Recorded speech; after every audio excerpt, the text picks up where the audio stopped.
Stats and Information Network. He's one of those idiots who believe in analytics. Analytics, statistics, and more are used to win wagers, and Gil has every number you need to cash your tickets.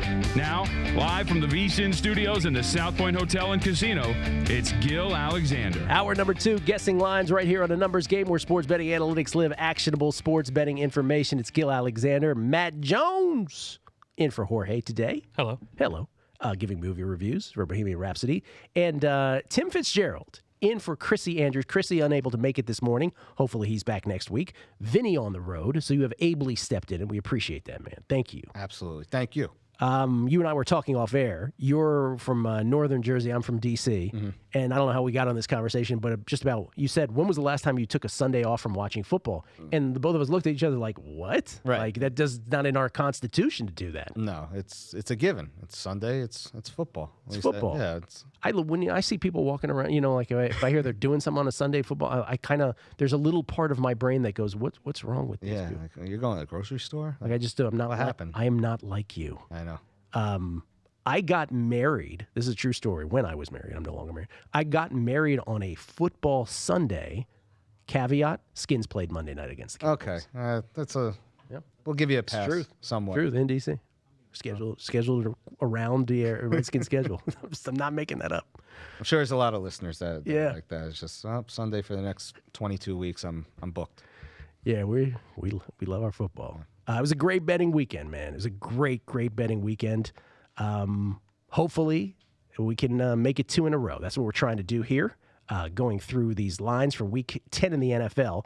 We started with Jacksonville at Indianapolis. I didn't want to give that game short shrift, but really I don't have much more to say about that, as they're coming off byes. The last time we saw Jacksonville,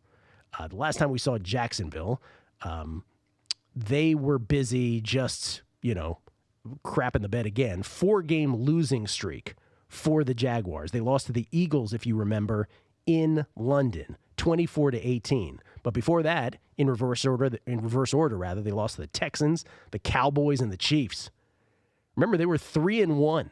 Oh, and they were the talk. They were one of the AFC contenders, and Jalen Ramsey was running his mouth. Yeah, in the matter of almost 6 weeks, how they've completely fallen off, and we don't hear a word about them anymore. And their AFC Championship game last year, they lost at KC and should have won that AFC Championship game. Yeah. Led the Patriots in the 4th by 10, if I'm not mistaken. Right.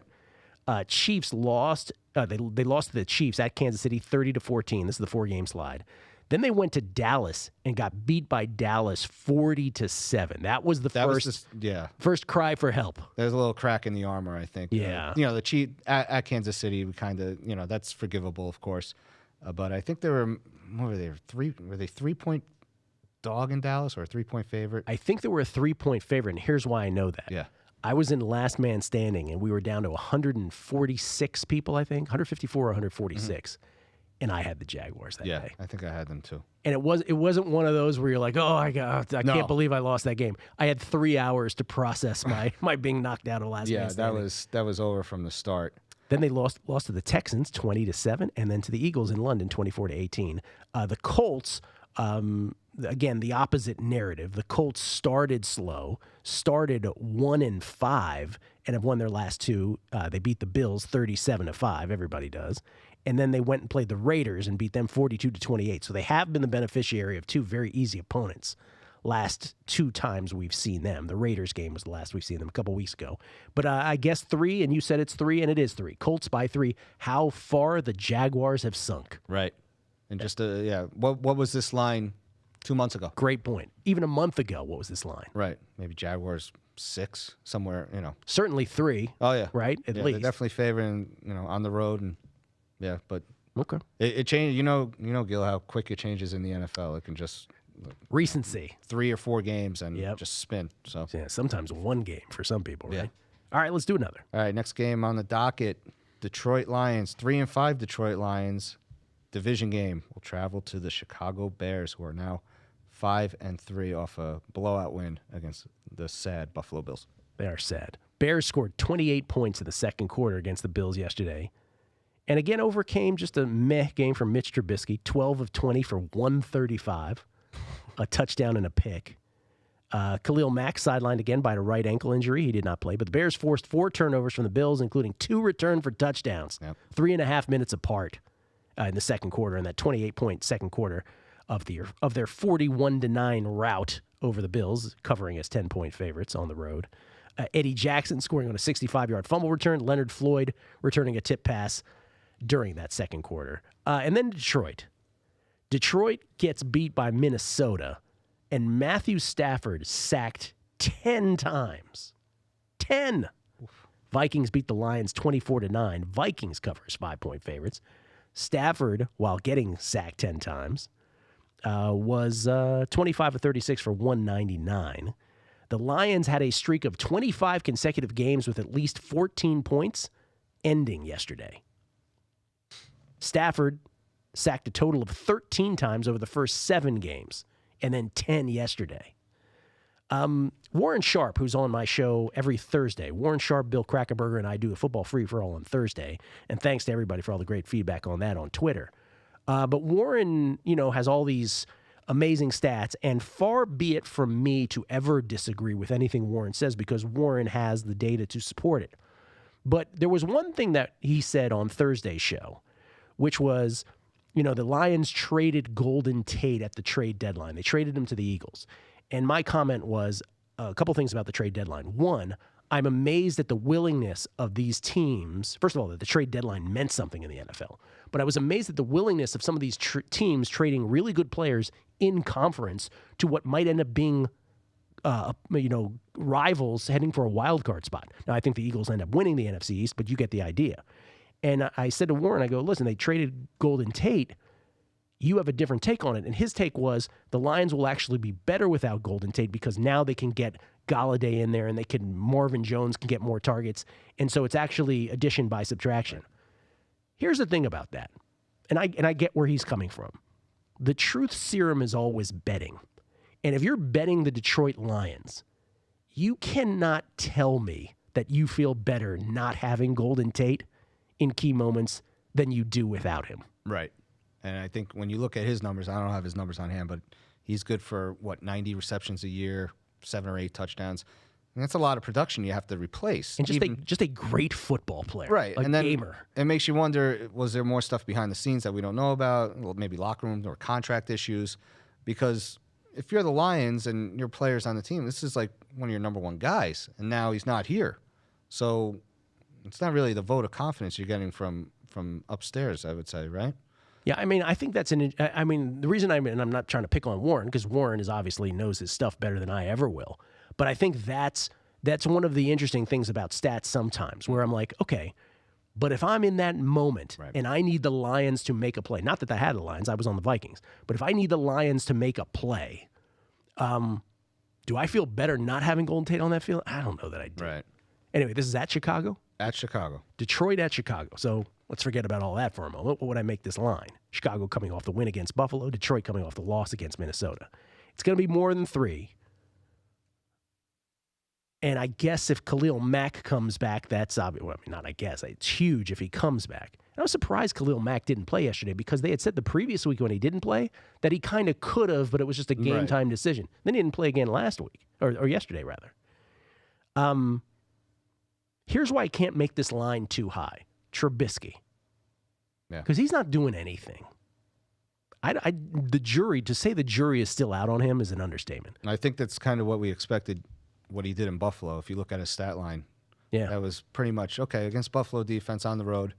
And that's pretty much what we kind of expected, maybe an interception. And he wasn't great. 12 of 20 for 135. Yeah, so if I told you that before the game, you'd say Buffalo getting 10. Oh, okay, well, I think I got a chance if that's his numbers. So I'll say Chicago minus 4.5. Okay, a little low.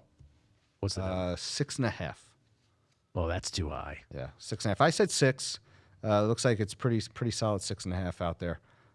See, that feels very recency-ish to me. Well, sure. You have Detroit that showed nothing against Minnesota, and you had the Bears that blew out a bad team. Even all that I said about not having Golden Tate, if you give me Stafford and the Lions, and I get it, if it's Khalil Mack, it's a different proposition. I understand. But if you give me 6.5 points to work with, now again, Tim, getting back to the point that you made moments ago, I'm not going to race through people George Costanza style, right, and throw women and children out of the way to bet it. But I certainly wouldn't lay the number with the Bears. Let's put it that way. Okay, so you're not on the Bears train yet. Love their defense. Okay. But man, have you seen some of his passes? Oh, I know. Terrible. No, I know. That's He's like, some of those plays are non-competitive. He'll like throw it. Joe Flacco does this too. I was saying to somebody yesterday, my buddy E, I was saying, none of you seen a worse quarterback, but have you seen a guy who wastes plays more than Joe Flacco, right? He'll just throw it real quickly. Trubisky, just some of these passes, I'm like, so I couldn't lay 6.5. That's high to me. okay. All right, but that's what it is, 6.5. All right, Maybe recency angle. You might be right on that. interesting. We'll see. All right, let's do one more here before the break. All right, here's a good one. 2-6 Arizona, off a bye. Travel to Arrowhead. Oh, Yes. oh man. Yeah, that number just went up in your head, right? Off a bye, though. I love Off that a you bye. point So that they had out. extra time to prepare extra for time, Mahomes, right? Extra Like, rest. it's gonna matter. Extra time to prepare. Against the 8-1 Kansas City Chiefs, who took care of business in Cleveland yesterday. They did. Yes. Mahomes, 23 of 32 for 375 against the Browns. 3 touchdowns, 1 pick. Kareem Hunt, 17 carries, 91 yards, 2 touchdowns. Travis Kelce, 7 catches, 99 yards, 2 touchdowns. Here's an interesting neither here nor there fact about the Chiefs. Did you hear about this? The Chiefs have won the coin toss. Listen to this. Chiefs have won the coin toss all 9 games thus far this year. Wow. Do you know what the mathematical odds of that are?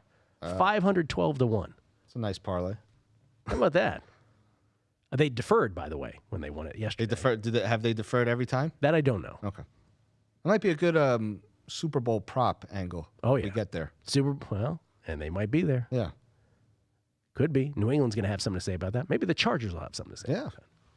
9 coin tosses in a row. That according to Matt McMullen, the Chiefs beat reporter. Let's give him credit. Chiefs came into the game yesterday against the Browns, averaging 36.3 points a game. They dropped 37 on the Browns. 499 total yards of offense. They averaged 8.6 yards per snap. Is that good? I'm told that's good. strong. That's strong. Almost a first down every time. Mahomes made 1 start as a rookie last year, so he's played, 10 games now? Yes, 10 games because they're 8-1 now. He has 29 touchdown passes and 3,185 yards. That's the most by any quarterback through 10 games since 1950. And he's passed for at least 300 yards in 8 straight games. 300 yards in 8 straight games. Jesus. You said Arizona's going in there? Oh, man. All right, so this is interesting because I'm going to go ahead and say this is probably the highest point spread of the year because I'm trying to think, has New England or anybody else big time played? Had the Rams played anybody at home like of this ilk? I don't think so. Well, I think the biggest spread of the year, which we, kind of picked apart earlier, was Buffalo at Minnesota. Buffalo at Minnesota, which was what in the end, 16? 16. I think it might have flashed 17, but kind of. Buffalo won that game. Right, imagine that. Not only won that game, won it going away. Oh, it was, I don't know what the hell it was. 24-0 at halftime, maybe, or it was 21. Yeah, it wasn't even in doubt. If you're the Vikings brass, do you think you walk around the facility even today and you're like, what happened? Yeah, that's just Listen, if this is 2 touchdowns, it's too low. So it's going to be more. If it's 14.5, would people still bet the Chiefs? What's the point of resistance here? Hey, man, you only live once. I'm going to say Kansas City by 17 points. That's the number I said. Said 17, and same logic. I said 14, no, because you have a team that scores 36-something points a game against a team that can't score. So I said 17 as well. 16.5, and that's pretty solid. 16.5. And people will bet the Chiefs. Would you take the Cardinals? Hell no. There you go. Hell no. Would you take the Cards plus 17.5? You got to find that line. Yeah, no, I don't know that I would. Like, is there any number? I mean, eventually there's a number. There's a number. For sure there's a number. Right, but it's we're in After all, they are professional football players, They are. right? Yeah. But this Chiefs offense is just, and it's at home at Arrowhead. Weather, of course, this time of year, always something we should look at. So I suppose if there's some sort of storm, that could have some sort of evening effect of a game. There is that. But in terms of just neutral conditions, 17. Yeah. 16.5. I think you're going to get I'm in Chiefs money. agreement. Yeah. Let's go to break. We got more of these games to get to. Week 10 National Football League guessing lines. Tim Fitzgerald in for Chrissy Andrews on this Monday morning right here at VSiN. Sirius XM Channel 204. Coming back.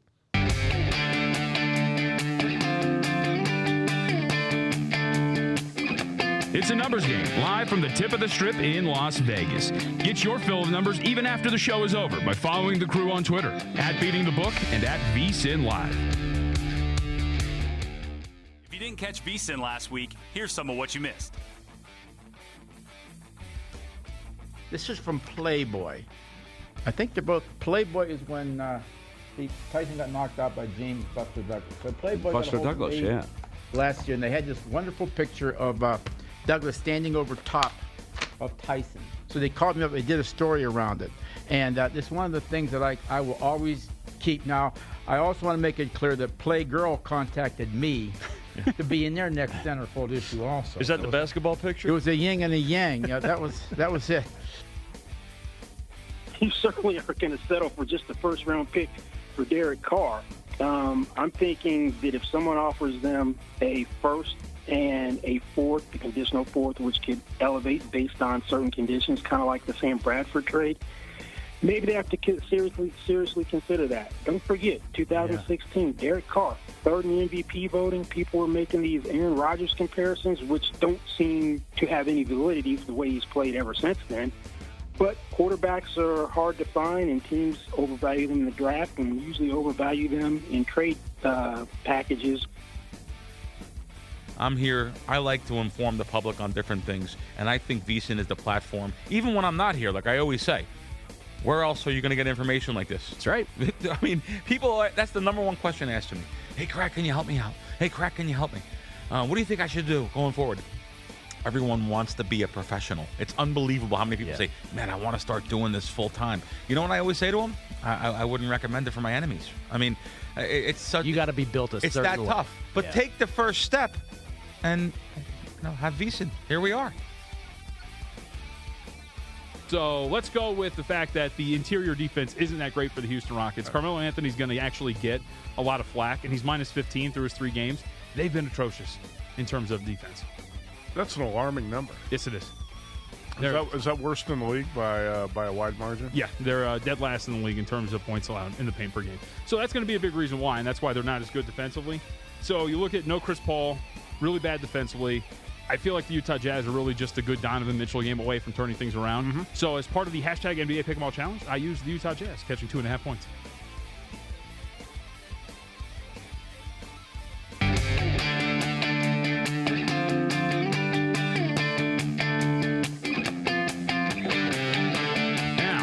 To a numbers game with your host, Gil Alexander, broadcasting live from our VSiN studios in Las Vegas. Just catching sight of this Bill Barnwell, who does such a great job over at ESPN and ESPN.com on the NFL. He has put out some mid-season awards right now. This morning, he put them on ESPN.com. Coach of the Year, third place, Sean McVay. Wow, Sean McVay, third place. Second place, Andy Reid. First place, Matt Nagy. Am I reading this wrong? Oof. Yeah, I don't. Is that correct? He said it should be from number 1, Matt Nagy. Make sure I'm reading that right, Matt, would you? I'm looking at it too. I see the same thing you see. I don't understand it either. Wow. I'm doing these offhand, so I'm just off the cuff here. Play of the year. What do you say for play of the year? Oh, that one might be too complicated. Comeback player of the year. Third place, Adrian Peterson. Second place, Andrew Luck. First place, J.J. Watt. All right, I can get with that. J.J. Watt, 9 sacks, 16 quarterback knockdowns, 4 forced fumbles in 9 games. Yep, pretty good. Pretty good. Defensive Rookie of the Year. Third place, Bradley Chubb of the Broncos. Midseason awards here from Bill Barnwell. Bradley Chubb of the Broncos, who famously fell to the Broncos because the Browns elected not to take him. Bradley Chubb, third place. Second place, Derwin James, who some people said got drafted lower than he should have been also out of Florida State. Derwin James of the Chargers, the safety, second place. This is for Defensive Rookie of the Year, and I don't think anybody would disagree with this. Darius Leonard, linebacker for the Colts, who has just been a revelation for them. That would be Barnwell's Defensive Rookie of the Year here at the halfway mark. Offensive Rookie of the Year, third place, Kerryon Johnson of the Lions, who most famously broke that Lions drought of 100-yard rushers earlier this season. Second place, Calvin Ridley, the wideout for the Falcons out of Alabama. And first place, Saquon Barkley. No argument there.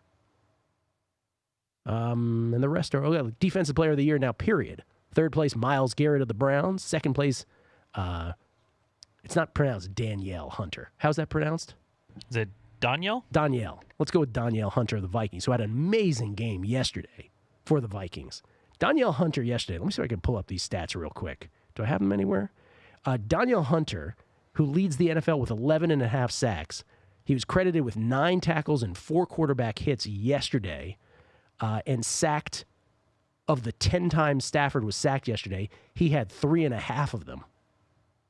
So he's number 2 on Barnwell's Defensive Player of the Year list. And number 1, any guesses? You're looking at it, Matt, so you can't guess. Aaron Donald, Los Angeles Rams. I'll go with that. Definitely go with that. Offensive Player of the Year, third place, Julio Jones, who scored his first touchdown in 12 games yesterday.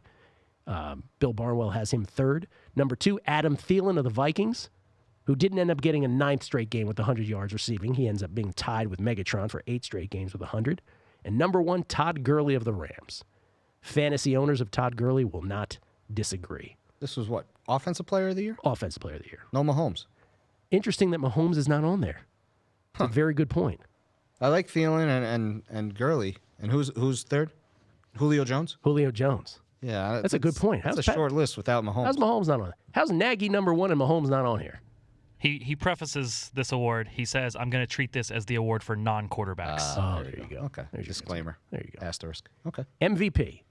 Third place, Matt Ryan. Yeesh. Second place, Mahomes. First place, Drew Brees. Now, that's an interesting one because I was down in at Beau Rivage in Biloxi the other day, which obviously is New Orleans Saints country, and Mahomes and Gurley are getting all the love for MVP. And I said to him, I go, you guys getting any Drew Brees love? He's like, oh, before I could finish the sentence, he's like, absolutely. Yeah. And that's a pretty sneaky MVP pick because Drew Brees, obviously not going to be around forever, 39 years old, having a phenomenal year. So I agree with Barnwell there. Brees should be considered right at the top. Matt Nagy is the curious one, though. Interesting. Anyway, that's Bill Barnwell's mid-season awards. Those obviously could change. All right, let's continue. Week 10, Tim Fitzgerald in for Chrissy Andrews on this Monday morning. Guessing lines Week 10. We just had a 17-point, well, I said 17, you said 17, but it ends up being 16.5-point spread. Correct. What does that say about this league? Well, yeah, a little top heavy. Some basement dwellers as well. Yeah. All right, what's next? All right. The LA Chargers, 6-2 LA Chargers, winners of 5 in a row off a win up in Seattle. Still on the road.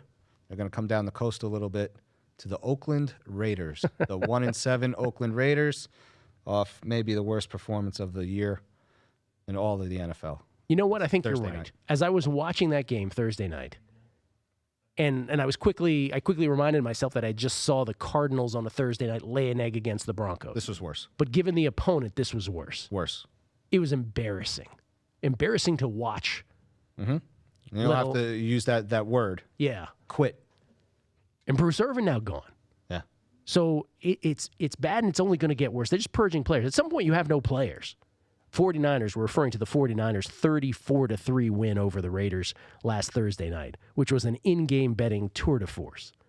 Again, one of those games where if you're betting at pre-flop, what are you doing? How do you know what's going to happen? And then as soon as you see a drive or two, you're like, oh, I see. The Raiders do suck. Yeah. You said Chargers at Raiders here? Chargers at the Raiders.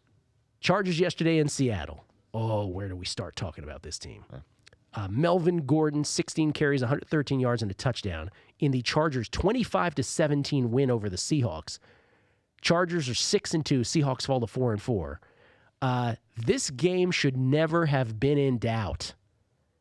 Chargers end up winning by 8. Gordon, by the way, averaged 7.1 yards per carry. He's got 34 touchdowns in his past 36 games after going scoreless in his first 14 games. You remember that. He started his career, he never scored. And now it's fumble problems as well. And he did. He had a little case of fumbleitis. Fix that real quick. A little case of the dropsies, Tim. If you want to stay in the league, that's the number one thing. You have to hold on to the ball. Got to hold on to the rock. Got to hold on. Keenan Allen, 6 catches, 124 yards, 12 penalties for 105 yards for the Chargers yesterday. And in the category of where stats don't matter, the Chargers only had the ball for 24 minutes and 19 seconds because they didn't need to have it for longer. And they were only 2 of 9 on third downs. But there are only 2 losses this year, the Chargers, the Chiefs and the Rams. No shame there. But here's the story. Chargers kicker Caleb Sturgis. He missed 2 extra points yesterday and a 42-yard field goal attempt. Sturgis became the first kicker with a missed extra point and missed field goal in 3 straight games since 1979. Jim Breach, Raiders kicker, did it then. Sturgis, Tim, Sturgis has missed 6 extra points so far this season. He's 9 of 15. And the Chargers is a franchise who used 4 different place kickers last year. The Chargers have missed 11 extra points since the beginning of last season. Yeah. Let me just repeat that. The Chargers have missed 11 extra points since the beginning of last season. That's 24 football games. You missed 11 extra points. And again, Sturgis has missed 6 alone this year. We were saying yesterday, me and my buddies, he can't be employed next week. He's got to go. What are they doing? What is this? Who's out there? Who can they bring? Open up the checkbook. Anybody. You're gonna. I mean, bring somebody off the street. You're 6-2 now. This is gonna burn you in a big spot. That game yesterday, Tim, never should have come down to the end of that game. No. Chargers again, as I said, they win their 5th straight. It was Phillip Rivers' 200th consecutive start, and it ends because Rivers threw 2 touchdowns, by the way. It ends sort of just like it did in London, with the Chargers making a defensive stop, denying Tennessee's 2-point conversion in London a couple weeks ago. Remember, a few weeks ago when Tennessee went for a 2-point conversion, down 20-19. Chargers defense came up big. Yesterday, they're up 25-10 with 6:44 remaining. There was a pick 6. They're up 25-10. You're like, all right, Chargers got this game. Well, Russell Wilson and the Seahawks come down the field. Not really urgent either. They end up scoring, and they still had all their timeouts. They make a stop, and Wilson gets the ball back down 8. And of course, there's some plays and there's some flags in there too. The most noteworthy of which, a PI in the end zone with no time left on the clock. And so the Chargers get the ball from the 1-yard line down 8. Of course, facilitated by the fact that Caleb Sturgis missed 2 extra points and a field goal. And just a finger on the ball, like the slightest finger on the ball from Desmond King. Stepping in front of Wilson's pass. And, actually, Desmond King was the pick 6, excuse me. He provided the deciding points. But it was the final tip. Michael Davis had the PI on the final play of regulation, and then a tipped ball on the attempted touchdown pass, because there was a false start or illegal shift or a false start, I can't remember, that moved the ball back from the 1 to the 6. Right. And so Wilson had to pass it in, and just a fingernail on the ball that changed the trajectory, and the Chargers hold on. Point being, how is Caleb Sturgis still the kicker of this team? At some point, he's going to get the best of them. Oh. He's going to torpedo them with that. Yeah. It's coming. So all that said, the Chargers are at Oakland. This is also got to be double digits, right? Oakland's so bad, and they have no players. They're like, okay, who's good here? Let's get rid of them. Yeah. So Chargers, that's their whole strategy. Was anybody left here who's getting good? You good? Oh, you're good? Right, you're you gotta a go. guy. You got to go. Yeah. You got to go. We'll get a 6th-round draft pick for you. And I was making the point with Mitch and Paulie earlier. This is great that you're accumulating all these draft picks, but that doesn't mean they're going to be good picks. Yeah, I mean, how many times have they swung and missed in the draft? I'm saying you got to have good player personnel people. Bobby Beathard's not your GM. Jimmy Johnson is not your GM. You got to have good people in there. There's no guarantee you're going to make good picks. And by the time they get to Vegas, good Lord. Yeah, it's an expansion team. So just because they're on the road here, I guess I have to mute it somewhat. That's a good word, mute it. That's But I mean, if this was 14, I wouldn't object, but it's probably 10. That's what I said. I said 10 and 9.5, 10. But if it was 14, would you be like, oh, I'm betting the Raiders? Maybe. 14's a lot. 14's a lot. I'd say 10. No, but 10 was my guess. I think 10's the right neighborhood. Okay. But no, how do you have any confidence going to the window and taking the Raiders? Even, last week, San Francisco starting a guy who nobody's even heard of and comes in and lights it up. And Sets eyes record. wide open, running around on the field. Is incredible. Yeah, just total domination. Nick Mullins was Joe Montana, and Steve Young rolled into one. Yeah. Maybe we'll never hear from him again, but he'll have that one night. He always have that one night. Yeah. He's Timmy Smith. You remember the old Redskins running back? Yes, yeah, 200 yards in the Super Bowl. 200-plus yards in the Super Bowl, Timmy Smith. Still have that record, or that record finally got beat? I can't Go remember. looking at it. Timmy Smith, Super Bowl 22 against the Broncos. Timmy Smith, who had, I guess he was hurt his senior year at Texas Tech. But Bobby Beathard remembered him, the old Redskins GM from his junior year, drafted him, didn't play all year, and they showed up in the playoffs, and he was just lights out. Still the record, by the way. Still the record. Timmy Smith. Like you said about Nick Mullins, we may never hear from him again, but he's etched in NFL history with a whole bunch of records. So 10. So 16.5 Chiefs favored over Arizona at home, and then the Chargers 10-point favorites on the road at the Raiders. Got some teaser action starting to build up already. I can feel it. Feel it on the Chargers and on the the Chiefs. There's no. It's like. Well, I mean, you're not getting down through a keynote. You're not, but yeah. We got some more to go. We got another game for you that might get some teaser. How many more games do we have? By the way, we have one more Sunday afternoon game. We have the Sunday night game and then the Monday night game.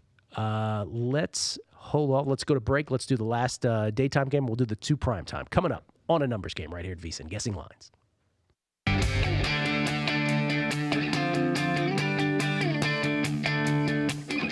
It's a numbers game, live from the tip of the strip in Las Vegas. Get your fill of numbers even after the show is over by following the crew on Twitter, @BeatingTheBook and @VSiN Live.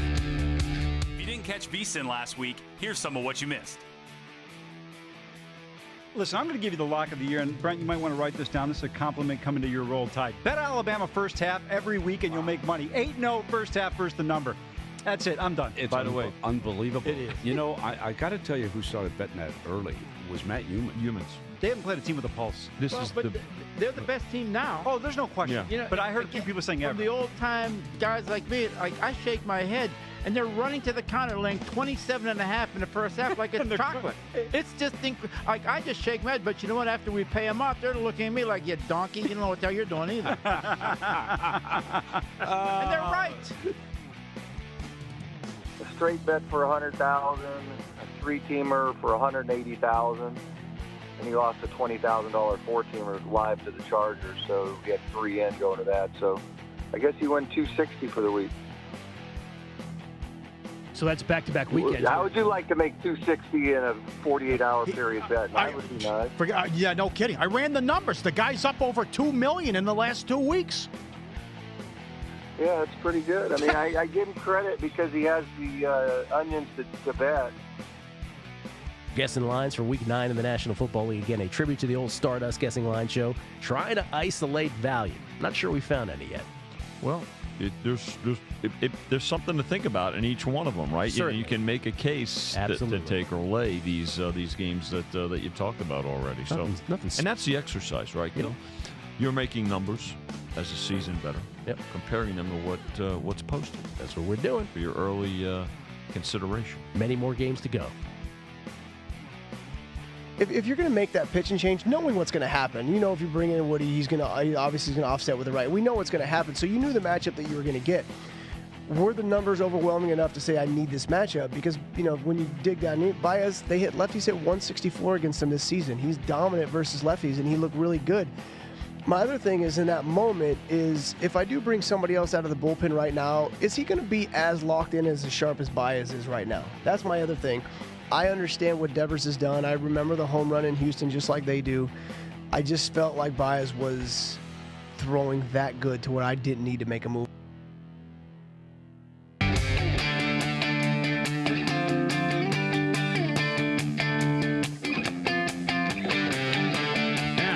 To a numbers game with your host, Gil Alexander, broadcasting live from our VSiN studios in Las Vegas. Don't forget to take advantage of VSiN's mid-season special. You get total access to our live and archive video, plus Point Spread Weekly, our digital magazine, and our special betting guides as well. It costs only $99, and that takes you from now through the Super Bowl. Sign up at vsin.com/subscribe. Point Spread Weekly, as pictured here at vsin.com, the VSiN app, and as well at Fubo TV. Key stats, betting trends for college and pro matchups, exclusive analysis, including 3 sets of power ratings, the best college and NFL plays of the week from VSiN's on-air experts. And it's not just football. NASCAR, MMA, CFL. What else we got in there? Basketball, pro and college. College basketball on the horizon. I am not ready. It's sneaking up. I'm not ready. Sneaking up. Let's Starts tomorrow, yeah? Let's get crazy. Let's not get It's crazy here. for college basketball. VSiN.com/subscribe for that wonderful deal. We get tweets. Tim, here's one from Mark Geiger. Hi, love your show. Could you talk more about the pros and cons and hows and whys of teasers, parlays, and in-game? Maybe you could discuss hedging strategies and middles, too. Wow, there's a lot here. Wow. Keep up the great work. Former Howard Stern listener, VSiN rocks. There we go. Well, thank you for that. Got a couple hours? I mean, yeah, we could, really. yeah, we'll just touch on it. No, it's, Yeah. I will say a couple things. One, teasers, which we talked about here briefly. I have made no bones about it. I think if you're betting these games ATS, I get it in contests, we have to pick games ATS. I said this during Tankapalooza. I said, if you're betting ATS right now and you think I'm the square one betting money lines, you're the square one, not me. And I'll say this about NFL too. It's Plinko, right? The word that I associated with so many years on the podcast. These games are they're Plinko at the end on ATS, and you're sweating out these games. Teasers have been unbelievable. And as I went through a whole dissertation, which I won't go through again here too, but I talked about South Point historical teasers and how there's 21 different types. 15 ended up being losers. So if you don't believe me, believe the books who are adjusting their prices. You don't have to believe me. Believe that. But you were saying how yesterday, an interesting point you made, teasers were interestingly weren't a big deal yesterday. Right. It was more so just straight parlays, and I think part of the reason the teasers weren't that big of a deal, as opposed to how they've been the past few weeks, was just the matchups. And you get these public teams that usually laying around the touchdown. People love to tease them down to where they just have to win. So we caught a break when they were matched up against each other yesterday. Right. The Rams and the Saints, which normally if they're playing somebody else, automatic in a teaser, they were matched up together, as well as the Packers and the Patriots. Same scenario. Interesting. So it took a little exposure off of us. Of course, I teased the Saints, who were the dog there when I teased them anyway. Didn't end up being the dog. Were they at the end? Who ended up being the dog in the end of that game? I think. Anyway, when I teased them, they were the dog. I think Saints still close favorite. Yeah. I teased Don't them quote me on as a dog. Yeah. But so teasers for me, and by the way, these are only NFL. Yes. Every day someone's saying, oh, I tease these college games and God forbid basketball games as well. Just without numbers. Again, just anecdotally, just think about yourself as a sports fan. You know that basketball games, pro or college football games, that the scoring is that much more volatile, right? You just know that it's much more random with the scores and there's much more of it. So it makes sense just by that teasers would not be of as much value to you. That's really the only exercise you need. The other thing here, and there's lots here in this tweet, but hedging strategies. So this is the other thing that always gets me, because people are, I wouldn't say every day, but every few days, someone is saying, hey, how do I hedge this? And my response about hedging is, it's a very, and tell me if you agree here, Tim, it's a very personal thing, hedging. So the answer is not uniform. It is not a blanket answer. If you are, I don't know, not to say Derek Stevens, who's been on air many times, who owns the D, right? Well, if Derek Stevens is hedging something, my answer is probably going to be different than if the casual $20 bettor is hedging something. Right.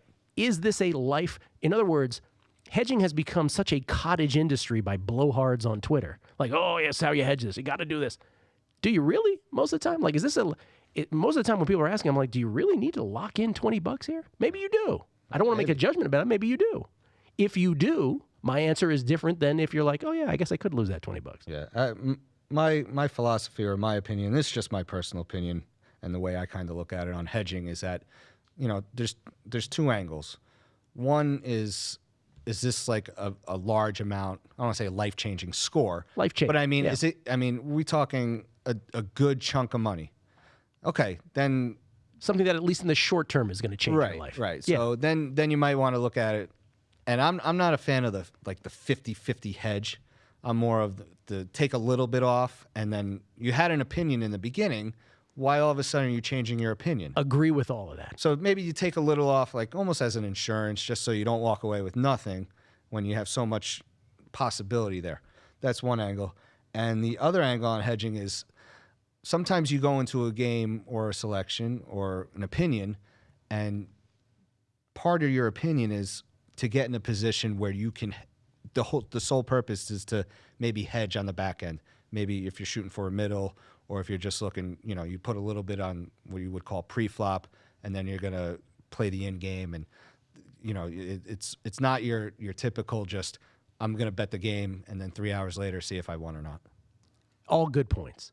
And I think the first points there are perhaps the most easy to understand, which is, yes, is it a life-changing amount of money? Long-term, not we're saying you just change your entire life, maybe even a short-term amount of money that's life-changing. If it is, okay, hedge away. I get that. And then if so, then the follow-up question is, do I halvesy it, right? Do I just do enough to lock in so I don't lose any money? That's all very up to you. Like that's completely personal. But if it isn't that, you make the great point there, which is, did anything happen? You had this initial conviction. You made this bet. You decided to spend your hard-earned money making this bet in the first place. Was there an injury that changed things? Maybe there was. Was there something about this matchup of the opponent that all of a sudden you're like, oh yeah, no, I don't want to mess with this anymore? Maybe there is.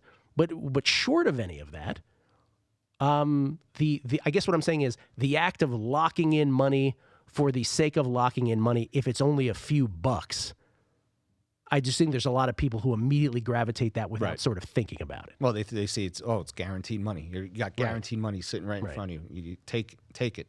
I guess what I'm saying is have a little gamble in you. Well, that's why we do this, right? Yeah. And this isn't guaranteed money. It's part of the game. Anyway, but I don't pass judgment. Anybody who does want to lock in money, sure, that's absolutely personal. I guess what I'm saying is there's no blanket answer for any of that. But anyway, appreciate the question, Steve. I know we didn't or Mark, excuse me, Mark Geiger. I know we didn't answer all that, but limited time. Try to get that from Howard Stern. That's right. That's right. Stern, only on VSiN. Stern is not going to have that as a segment later today. He'll have other things, but not that. All right, you said there's one more day game. One more day game. It's Seattle Seahawks, the 4-4 Seattle Seahawks off a home loss. Will travel down to the Rams, also off a loss for the first time this year. For the first time this year. So I said this before the Seattle Chargers game, and I was on the Chargers yesterday. People were starting to slurp the Seattle Seahawks, and I don't really get it. And and when they're starting to make like, oh, I think the Seahawks might get to the playoffs. Have you looked at the Seahawks schedule? Because I noted that they may go 0 for November. They had the Chargers at home yesterday, and here are their next 3 games. At the Rams, which you just pointed out, home against Aaron Rodgers and the Packers in primetime, and then at the Panthers. That's their November. They could very easily end up being 4-7 here before it's too late. I did mention, if you end up splitting those 4 games, starting with the Chargers yesterday, you should throw a parade. Again, not quite the Giants' first 7-game gauntlet, but you get the idea. The Rams are going to be, this is at L.A.? At L.A., at the Coliseum. Rams going to be big favorites. Boy, are we looking. We just did 2 double-digit games. Hold on. Let me stop in my tracks here. If this were 7, let's do this again. If the Rams were 7, would everybody bet the Rams? They would. So is this 10? That's what I said. I said 10, so let's call it 3 in a row. 10, solid. Oh, my God. So we got 3 double-digit favorites in a row. Wow. Yeah. What were the Rams up in Seattle? They just played a few weeks ago, right? Good point. What were they? I don't remember. Yeah. That would have been the correct exercise. Seattle had 10. Bad research on mine. 10 penalties. That's all right. You're forgiven. 10 penalties for 83 yards. The Seahawks yesterday, they were 4 of 15 on third downs. They had won 4 of 5, the Seahawks, following an 0-2 start. But again, they got a break yesterday when Davis was called for a PI in the end zone. Final play of regulation against Tyler Lockett, putting the ball at the 1-yard line for an untimed down. But then J.R. Sweezy called for a false start, backing the play up to the 6. And then Wilson's final attempt for more in the back of the end zone was partially tipped by a day and fell incomplete. So the Seahawks lost again with Caleb Sturgis making it dramatic. And then the Rams in defeat against the Saints, the game of the day yesterday. Rams 14-14 with the ball in plus territory. They turn the ball over on downs when Hecker can't convert the 4th down. Before they know it, they're down 3 touchdowns. Yep. And they came all the way back only to lose by 10. Jared Goff, 28 of 40 for 391, 3 touchdowns, 1 pick. Brandon Cooks, biggest day of his wideout, 6 catches for 114 and a touchdown. I don't think there's anything about that loss yesterday that is going to concern the Rams. Well, I mean, concern, yes, because they have defensive issues for sure. And if you can contain Aaron Donald, you might be able to really score some points against the Rams. Of course, not everybody's the Saints. So concerns, yes. But I guess there's nothing about that game yesterday that makes me think this team is not headed to the NFC Championship. Let's put it that way. Right. All right. So sorry, just jump in real quick. One disclaimer. I remember the Rams were laying 7 up in Seattle. And that was the game. I believe it was 30. I want to say 33-31. Yeah, they didn't and cover. Goff, they did the sneak on fourth late down. in their own end. That was the game where Gurley clearly got the first down on second down, and the refs put the ball back 2 yards. Right. And nobody questioned it. There was no replay. Right. The announcer said nothing. And I'm like, did anybody just see what just happened? Like, why? How is it third down now? You're right. Goff got the sneak to seal it. Late. Yep. Okay. So 10 is actually kind of lowish based on that. Yeah, you would think if they're laying 7 up in Seattle. Yeah.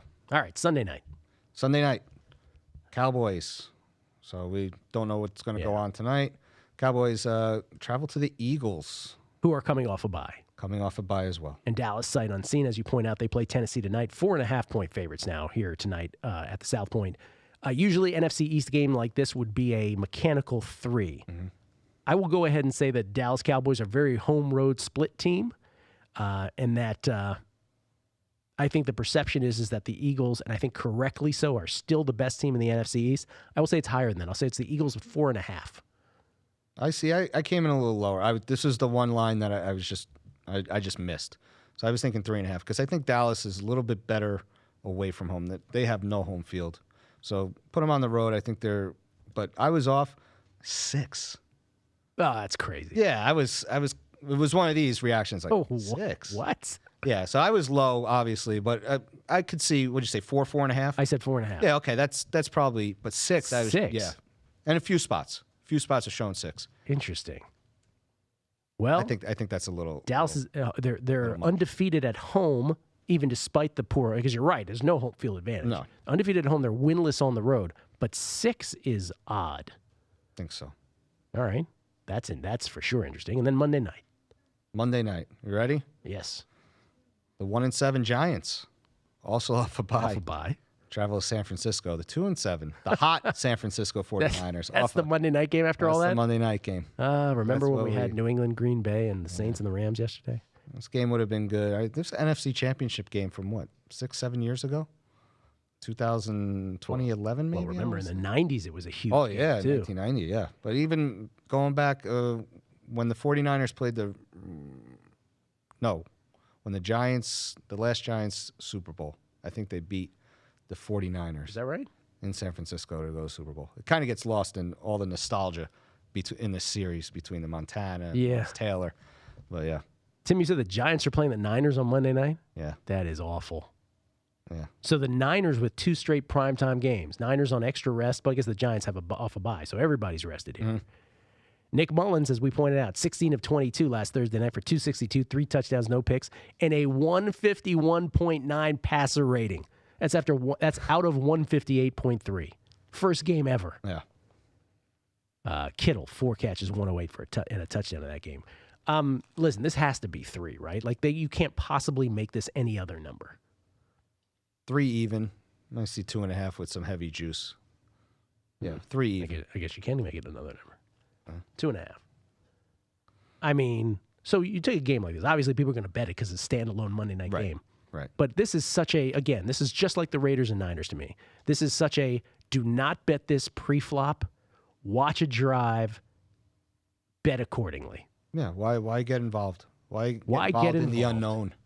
I ask a question of Warren Sharp, Bill Krackenberg, and my guys on the podcast, Ace and Marco. Every week I ask them for years and years and years. I've asked them. By the way, I see Fox Show asking this question now. Imitation, the sincerest form of flattery, by the way. What is the one game, if you had to bet every single game on the schedule, but you're allowed one game that you would pass on? I wouldn't be surprised if everybody doesn't answer this one. Giants, Niners. Yeah, just two bad teams playing out the string already. And Eli Manning, who will get the start as far as we know. Yeah. Good Lord. It's like, are they worse with him or not? It's time to move on. It's just a mess there. And who's on buys next week? Minnesota, Baltimore, Houston, and somebody else. Denver. Denver. Yeah. How many years are they going to waste Saquon Barkley and Odell Beckham? Well, we talk about that with Aaron Rodgers. How many years is Mike McCarthy going to waste Aaron Rodgers? Who those two guys clearly hate each other. Yeah. See the lack of urgency that the Packers had late in that game, down 2 touchdowns. Like, oh yeah. Anyway, that's the Monday Nighter. We'll review Monday Nighter, I should say. We'll review all of these. Wow, that Philly Dallas spread 6. Yeah. We'll take a look at all of them. See if we can't point out the ones that were the most curious. First look at the lines, guessing lines. Tribute to the old Stardust show, right here on the Numbers Game at VSiN. Coming back.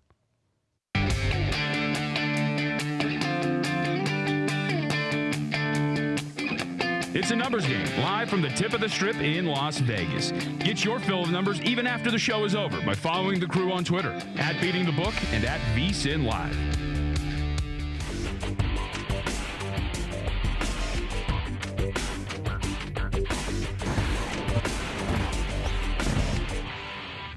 Like any other business, you have to keep reintroducing yourself to new things to keep people excited. And we found one, In Progress Betting. 30 years ago, no one even knew what that was about. Now, as games are going on, we come to a timeout or a delay of game, we post odds for those particular games that you're watching in front of you. So what it makes easier for people who come in a little bit late, they can catch up on betting their favorite team because we're always posting odds on the board. It's not a big limit sport. It's only $1,000 in most places, but it keeps the interest there. So I can only tell you that something that maybe we shied away from 10 years ago, we welcome it now. Some of the challenges with booking in play is about the synchronization of when you're coming into the end of a period, such as into the first quarter or into the halftime. You want to make sure that what you're going to offer from a halftime number also is in sync with what the in-game number is. Sometimes there's some arbitrage opportunities there that you need to manage.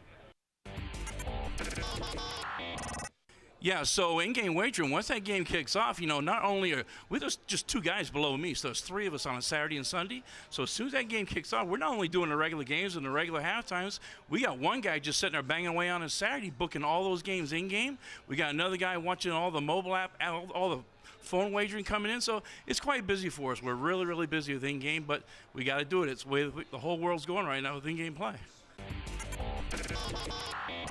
The in-progress option that books are offering now is becoming more and more popular, and it's going to be more prominent as we move down the line. I think our biggest challenge as bookmakers is finding a reliable automated source for the U.S. market.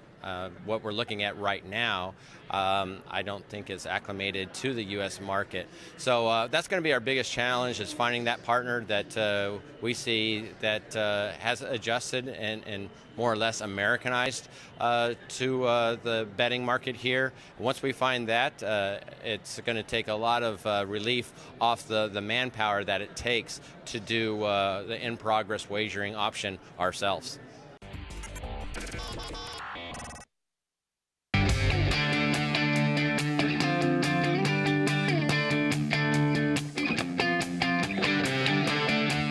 Back to a numbers game with your host, Gil Alexander, broadcasting live from our VSiN studios in Las Vegas.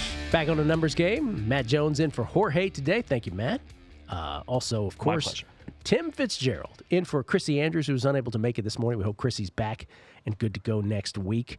We wish him the best. Vinny was traveling today, so he couldn't be in it. So thank you, by the way, for just a Nick Mullins type performance. A Nick, that's not right. to pat myself on the About a 151.6 rating. I'll take. Yeah, yeah. Nick Mullins performance. We may, but of course, you extended that to say we may never hear from Nick Mullins again. Well, so we don't want to say that about you. I'm on deck. I'm ready. All right. Well, we appreciate that. So what did we learn? Let's review these. The exercise again. The whole point of this is designed to isolate value when you first look at the upcoming week's lines in the National Football League. Nothing hugely on that Thursday game. It is Pittsburgh -4.5. I had Pittsburgh -4. All those at the bottom there. Chicago's the one that's most curious to me against the Lions. If you tell me Chicago's a 6.5-point favorite against the Lions, that seems high to me. And I get it. Chicago's defense is good, but Mitch Trubisky ain't scaring anybody. Yeah. I had that at 4.5. So that one leaps out to me. And again, does this mean I automatically am betting the Lions? Right. I'm not going to Costanza my way through the women and children to bet that. Let's go next slate here. What do we got here? as well. So that the Chicago line was a little too high, in my humble opinion. Nothing hugely on this board right here. Colts was the most mechanical, 3 points without even really thinking about it. How about the Jets? The 3-6 Jets being more than a touchdown favorite against the Bills. And I agree. I had Tampa as a 3-point favorite against the Skins at 3-5. It's 2.5. Again, paper tiger, the Redskins. Next sheet here, guys. Here's the double-digit parade. Chargers 10-point favorites at the Raiders. I guess we skipped the Chiefs. Did we have the Chiefs somewhere else? Maybe we missed the Chiefs game. Chiefs were 16.5-point favorites in their game against the Cardinals. Chargers 10-point favorites on the road at the Raiders. Rams 10-point favorites at home against the Seahawks. And I got no problem with any of that. But as we pointed out, both you and I are shocked by this number. Shocked might be too dramatic, but we're surprised. That was the head turner of the whole slate. I think you're right. Eagles by 6 Sunday night at home against the Cowboys. I know we haven't seen the Cowboys play tonight, but barring an outlying event, right? It's a lot of points. Yeah, I believe so. I think a division game like that, 6 seems a little bit much. More than a field goal, but I think, that was the one game that we kind of just, So I don't want to have to play the Cowboys and root for them, but that might be my favorite. It's not in your blood, Gil. It's not my blood. Can't do it. Tim, thank you, man. Appreciate it. Thank you, Gil. Enjoyed it. Guessing lines for a Monday. Hope that helped. If you missed Mitch and Paulie, follow the money next right here at VSiN. Enjoy.